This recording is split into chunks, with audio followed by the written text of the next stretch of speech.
As-tu aimé la première partie du livre du roi? Qu'as-tu appris de l'Ancien Testament?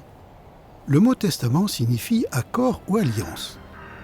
Longtemps avant que Dieu ne donne les Écritures du Nouveau Testament, il avait dit « Bientôt, je conclurai une alliance nouvelle ».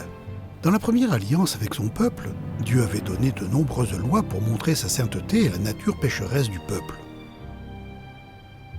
Il avait aussi donné de nombreuses images et prophéties concernant le Sauveur à venir. Dans l'Ancienne Alliance, les prophètes ont prédit « Le roi Messie viendra ». Mais dans la Nouvelle Alliance, nous lisons « Le roi Messie est venu ». Le Nouveau Testament contient l'Évangile. En arabe, on l'appelle « Injil ». Ces deux mots veulent dire « bonne nouvelle ». L'Évangile commence avec ces mots. Généalogie de Jésus-Christ, fils de David, fils d'Abraham. Abraham engendra Isaac, Isaac engendra Jacob.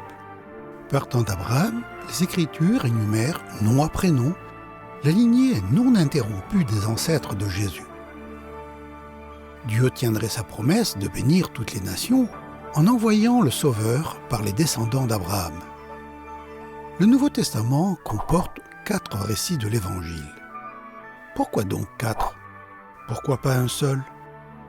Dans l'Ancien Testament, Dieu a dit à Moïse « Les faits ne peuvent être établis que sur le témoignage de 2 ou 3 personnes. » Pour confirmer son histoire et son message, Dieu a choisi non pas juste 2 ou 3, mais 4 hommes pour écrire 4 comptes rendus distincts de la vie du Messie. Ils s'appelaient Matthieu, Marc, Luc et Jean.